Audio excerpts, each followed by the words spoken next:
ஜனனி ஜன்ம சௌக்கியானாம் வர்தனை குல சம்பதாம் பதவி பூர்வ புண்ணியானாம் லிக்கியதே ஜென்ம பத்திரிகா. உலகெங்கும் வாழக்கூடிய நெக்ஸ்ட் ஜென் நேயர்கள் அனைவருக்கும் இனிய வணக்கம். நான் உங்கள் டாக்டர் வி ராஜ்குமார் சிவாச்சாரியா பேசுகிறேன். இன்றைய தினம் நாம் பார்க்கக்கூடியது தை மாத 12 ராசி பலன்கள். மேஷ ராசி முதல் மீன ராசி வரையிலான பலன்களை நாம இப்போ பார்க்க போறோம். அடுத்ததாக இந்த பலன்கள் அனைத்துமே இப்ப நான் சொல்லக்கூடிய அனைத்து பலன்களும் பொது பலன்களே. இந்த மாசத்துல இந்த ராசிக்கு இப்படித்தான் இருக்கும் அப்படிங்கிறது பொது பலன்கள். இந்த கிரகங்களை அமைப்பை வைத்து நம்ம சொல்றோம். அப்படி சொல்லும் போது அது சில பேருக்கு அது அப்படியே நடந்துரும். நீங்க சொன்ன பொது பலன் அப்படியே என் வாழ்க்கைக்கு ஒத்து போறது அப்படின்னு சொல்லி நிறைய பேர் சொல்லியிருக்கீங்க. அது போல இருக்கக்கூடிய நாள்ல உங்களுடைய சுய ஜாதகப்படி சில பலன்கள் மாறும். உங்களுடைய சுய ஜாதகம் என்னை பிறக்கும் பொழுது குரு பகவான் எந்த இடத்துல இருக்கார், சனி பகவான் எந்த இடத்துல இருக்கார், சுக்கிர பகவான் எங்க இருக்கார், ராகுக்கு இது எந்தெந்த ஸ்தானத்துல இருக்கு, இதை வச்சுதான் உங்களுடைய இந்த பலன்கள் அப்படிங்கிறது மாறும். அப்ப இந்த பலன்கள் மாறும்போது சில விஷயங்கள் மாறும். அதற்கு பாத்தீங்க அப்படின்னு சொன்னா உங்களுடைய சுய ஜாதகத்தை அனுப்பி தந்து சிறிய கட்டணத்துடன் உங்களுடைய ஜாதகத்துல இப்ப நேரம் எப்படி இருக்கு, இந்த 2000 எப்படி இருக்கு, என்ன பரிகாரங்கள் நீங்க செய்துக்கலாம், என்ன ஸ்லோகங்கள் நீங்க சொல்லலாம் அப்படிங்கிறத நீங்க தெரிஞ்சுக்கலாம்.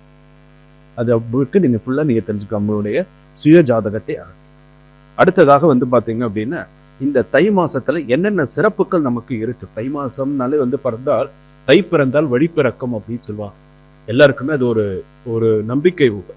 நம்ம மார்கழி மாசம் வரைக்கும் பாத்தீங்க அப்படின்னு சொன்னா தட்சிணாயன புண்ணிய காலம்.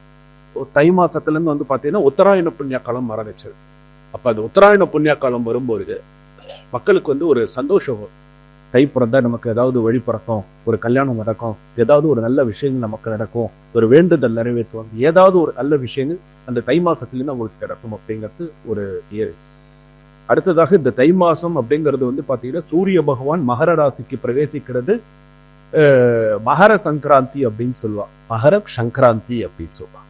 ரொம்ப விசேஷமான ஒரு மாதம். தை மாதம் மட்டும் பாத்தீங்கன்னா உங்களுக்கு ரொம்ப முக்கியமான ஒரு மாதமாக தை மாசத்துல மக்கள். ஏன்னு கேட்டா தை மாசத்துல பாத்தீங்கன்னா தை கிருத்திகை என்று சொல்லக்கூடிய முருகப்பெருமானுக்கு அதி உன்னதமான ஒரு நாளாக கருகிடக்கு தை கிருத்திகை. அதுக்கு அடுத்ததாக தை பூசம் மிக விசேஷமானது. அதாவது தை மாதத்துல வரக்கூடிய பௌர்ணமியும் பூச நட்சத்திரமும் பொன்னா வரக்கூடியது தான் தைப்பூசம் என்று சொல்லக்கூடியது. இந்த தைப்பூசம் மிக விசேஷமானது. அடுத்ததாக ஆருத்ரா தரிசனம் என்று சொல்லக்கூடிய நடராஜ போத்தி சிவகாம் எம்பிகாசன் நடராஜமூர்த்தி ஆனந்த காத்தவர் ஆடிய நடராஜமூர்த்திக்கு மிக உகந்த நாளாக கருதப்படுவார். இந்த தை மாதம் அப்படின்னு சொல்லும்போது அடுத்ததாக பெண்கள் என்ன பண்ணுவாங்க அப்படின்னு சொன்னா முதல் வெள்ளிக்கிழமை 3வது வெள்ளிக்கிழமை அந்த மாதிரி வரக்கூடிய நாள்ல அம்பாளுக்கு குங்கும அர்ச்சனை பண்றது அப்படிங்கிறது விசேஷம். நீங்க ஒரு கோவிலுக்கு போறீங்க அப்படின்னு சொன்னா குங்கும அர்ச்சனை பண்ணல அம்பாள்.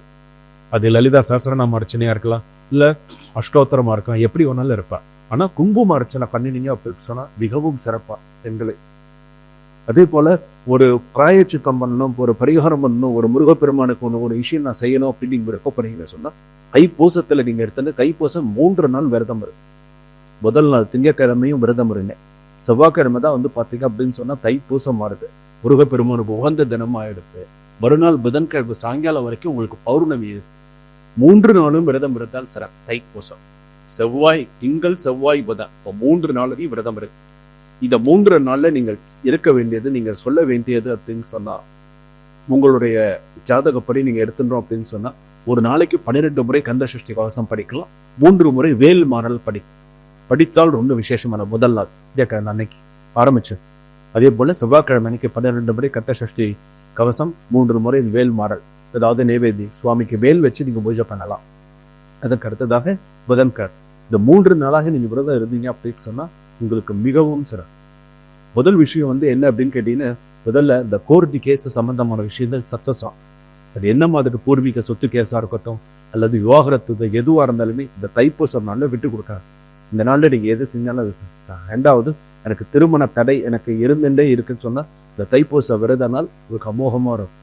3வது மிக சிறப்பான புத்திரபாகியத்தை தரக்கூடிய இந்த சுப்பிரமணியன் சுவாமி புத்திரபாகியம் எல்லாரும் இந்த தைப்பூசத்துல இந்த 3 நாள் விரதமானது உங்களுக்கு ரொம்ப சக்சஸ் கொடுக்கக்கூடியதாக இருக்கும். ஸோ இந்த விரத முறை அப்படிங்கிறது அந்த பூச நட்சத்திரம்னு ஒரு பேர், அந்த பூச நட்சத்திரம் ஆரம்பத்திலேருந்து அந்த பூச நட்சத்திரம் முடியும் வரை விரதமாவது இருக்கும். குறைந்தபட்ச விரதமாவது இருந்தால்தான் அதற்கான சிறப்புகள் அப்படிங்கிறது இருக்கு. அதே போல பிப்ரவரி மாதம் 4ஆம் தேதி குரு வக்ர நிவர்த்தி ஆகிறார். குரு வக்ர நிவர்த்தி அப்படின்னு சொல்லும்போது 12 ராசிகளுக்கும் சில பலன்கள்லாம் வா. அதே போல இந்த தை மாதம் அப்படிங்கிறது மிக மிக மிக அதி உன்னதமான மாதமாக அமைகிறது. நிச்சயமாக உங்களுடைய குலதெய்வ கோயிலுக்கு போயிட்டு வந்தா இரட்டிப்பு சுபகாரியங்கள் உங்களை தேடி வரும். 2 விதமான விஷயங்கள் உங்களுக்கு தை மாசத்துக்கு போன குலதெய்வ கோயிலுக்கு போயிட்டு வந்தா அதே வர தை மாசத்துக்குள்ள 2 விதமான விசேஷங்கள் உங்க குடும்பத்துல சுப விசேஷம். அந்த சுப விசேஷங்கள்னு சொல்றது வந்து பாத்தீங்கன்னா, நீங்க ஏதாவது ஒரு வாகனம் வாங்கலாம், அல்லது ஒரு வண்டி வாங்கலாம், அல்லது ஏதாவது ஒரு நல்ல விஷயங்களை நீங்க சேர்க்கலாம். ஒரு வீடு வாங்கலாம், மனை வாங்கலாம், ஒரு திருமண நிச்சயதார்த்தம் நடக்கும். அது மாதிரி ஏதாவது ஒரு 2 சுபகாரியும் உங்களுக்கு கொடுக்கும். தை மாசத்துல அந்த குலதெய்வ வழிபாடு அப்படிங்கிறது அவ்வளவு ஒரு சிறப்பான ஒரு விஷயம். இதெல்லாம் இந்த தை மாதத்துல இருக்கக்கூடிய மிக சிறந்த சிறப்புகளாக வாய்கிறது. தைப்பூசத்தை மட்டும் நீங்க விட்டு கொடுக்காம, தைப்பூசத்தையும் தை கிருத்திகையே விட்டு கொடு. தை கிருத்திகையில ஒவ்வொரு அபிஷேகத்துக்கும் ஒவ்வொரு பலன்கள் உண்டு. தைப்பூசத்துக்கும் சரி, தை கிருத்திகைக்கும் சரி, ஒவ்வொரு அபிஷேகத்துக்கும் ஒவ்வொரு பலன்கள் உண்டு. இப்பொழுது நாம் இந்த 12 ராசி பலன்களை நம்ம பார்க்க போறோம்.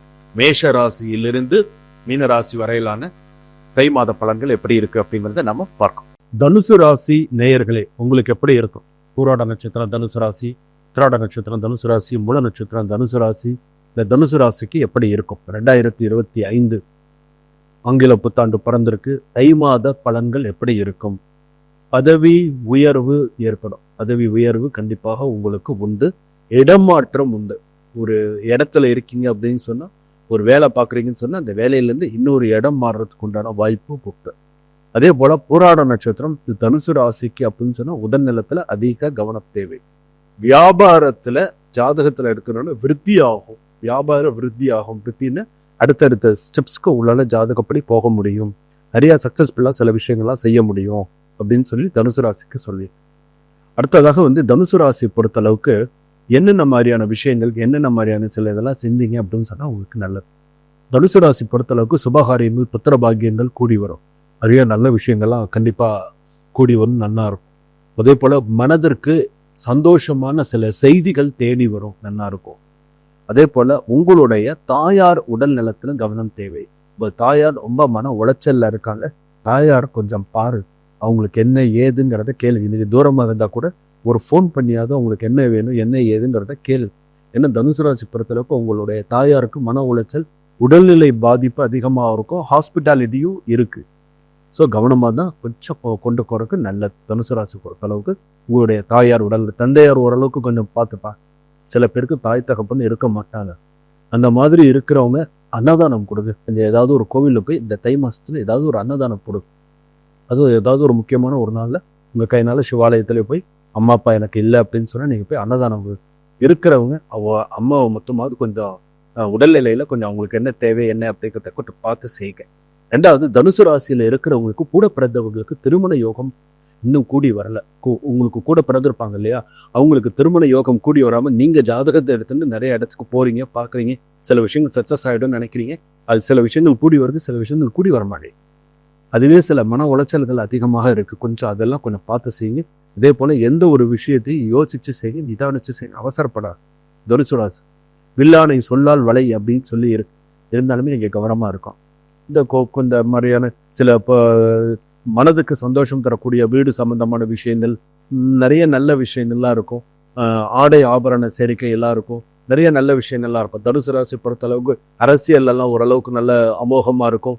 விவசாயம் சம்பந்தப்பட்டதெல்லாம் அமோகமா இருக்கும். சில விஷயங்கள்லாம் கொஞ்சம் நல்ல செய்திகள், நல்ல விஷயங்கள்லாம் இருக்கும். புது பொருள் வாங்குறது, புதுசா வாகனம் வாங்குறது, இதுலெல்லாம் நிறைய நல்ல விஷயங்கள்லாம் உண்டு. அதே போல வந்து பாத்தீங்கன்னா சில பேருக்கு விவாகரத்து தள்ளி போகும். அதே போல சில பேருக்கு பூமி லாபம் கிட்டும். இப்போ ஏதாவது ஒரு நிலம் வாங்கிடுவீங்க, சிரமப்பட்டாவது ஒரு நிலம் வாங்கிடுவீங்க. ஒரு நிலத்துல வீடு கட்டின்னு இருக்கிறவங்க வீடு கிரகப்பிரவேசம் ஆகக்கூடிய ஒரு யோகம் உண்டு. அதே போல வந்து பாத்தீங்க அப்படின்னு சொன்னா புதிய வேலை வாய்ப்பு தேடி வரும். நான் வேலை வாய்ப்பு இல்லாம நான் தேடின்னு இருந்தேன், இப்ப எனக்கு வேலை கிடைச்சிடுது அப்படின்னு சொல்லக்கூடிய அளவுக்கு தை மாசத்துல புதிய முயற்சிகள், புதிய சில விஷயங்கள் அதெல்லாம் நிறைய கை கூடி வரும். பிரபலமாகக்கூடிய வாய்ப்புகள், நீங்க தனுசு ராசியில இருக்கீங்க அப்படின்னு சொன்னா நீங்கள் சாதாரணமாக இருக்கீங்கன்னு சொன்னால் நீங்கள் நல்லா பிரபலமாகக்கூடிய வாய்ப்பு உங்களை தேடி வரக்கூடிய வாய்ப்பை நீங்கள் பயன்படுத்தினாலே நீங்கள் அமோகமாக இருப்பீங்க. அரசாங்க தொல்லைகள் உண்டு. கவர்மெண்ட்லேருந்து ஏதாவது ப்ரெஷர் அதிகமாக இருக்கும் சில பேருக்கு, அதில் கொஞ்சம் கவனமாக இருங்க. இது மாதிரியான சில விஷயங்கள்லாம் வரும்போது தனுசு ராசி பொறுத்த அளவுக்கு நீங்கள் அதிகமாக வழிபாடு செய்ய வேண்டியது அப்படின்னு சொன்னால் இருக்க பிடிக்க வேண்டியது எதுன்னு கேட்டீங்கன்னா வாராகி. பஞ்சமியில் வாராகி அம்மன் மாதிரி ஒரு அம்மன் உங்களுக்கு கிடையாது. வாராகி அம்மனை நிறையா வழிபாடு பண்ண தான் உங்களுக்கு ஏற்றங்களை தரும். வாராகி அம்மன் ஏற்றம் எவ்வளவோ உங்களுக்கு தரக்கூடியதாக இருக்கும். சரிங்களா? அதனால வாராகி அம்மனை நல்ல அமோகமாக பண்ணுங்க. அதே போல் உங்களுடைய ராசிக்கு நீங்கள் செய்ய வேண்டிய சில விஷயங்கள்னு இருக்கும். அதாவது தனுசு ராசி அப்படின்னு சொல்லும்போது நீங்கள் பிறந்த கிழமையில விரதம் இருந்து தட்சிணாமூர்த்தி அல்லது நவகிரகத்தில் இருக்கிற குரு பகவானுக்கு 3 நெய் தீபம் ஏற்றி வழிபாடு பண்ணுங்க. 3 நெய் தீபம் ஏற்றி வழிபாடு பண்ணுங்க. வாராகி அம்மனை இருக்க பிடிச்சிப்போம். நிறைய இது பண்ண அகத்தீஸ்வரர் வழிபாடு நிறைய பண்ணு. நீங்க இந்த பேர் கேள்விப்பட்டிருப்பீங்க. அகத்தீஸ்வரர் வழிபாடு நிறைய பண்ணு. அகத்தீஸ்வரர் வழிபாடு எவ்வளவு பண்றீங்களோ ஏற்றம் தரக்கூடியதாக இருக்கும். வாராகி அம்மன் உங்களுக்கு ரொம்ப பெரிய உங்களுடைய தடைகள் நீங்கி அடுத்த லெவலுக்கு நீங்க போகக்கூடிய அளவுக்கு உங்களுக்கு நிறைய சக்சஸ் கொடுக்கக்கூடியது வாராகி அம்மன். வேண்டுதல் இருந்தது அப்படின்னு சொன்னா முக்கியமா அதை நிறைவேற்றி. வேண்டுதல் இருந்தது அப்படின்னு சொன்னா தை மாசத்துல 4 தள்ளி போடாம முதல்ல அதை செஞ்சிரு. கூடியமான வரையில கருப்பு சிகப்பு கருநீலம் தவிர்த்துரு. வேண்டாம் தை மாசத்தை. அதே போல உண்ணக்கூடிய உணவுல கத்திரிக்காய், நல்லெண்ணெய், கோசு உள்ளுக்கு சாப்பிட கொஞ்சம் இது கொஞ்சம் உங்களுக்கு உடல்நிலையை வேற சில விஷயங்களில் கொண்டு வரும். இதை கொஞ்சம் அவாய்ட் பண்ணிக்கோ. அடுத்தடுத்து நீங்கள் எப்போது ரெகுலராக நீங்கள் என்னென்ன உங்களுடைய பழக்க வழக்கங்களோடு அதெல்லாம் செய்ய. நான் சொன்ன விஷயங்கள் எல்லாம் தனுசு ராசிக்காரர்கள் ஞாபகம் வச்சுக்கோ.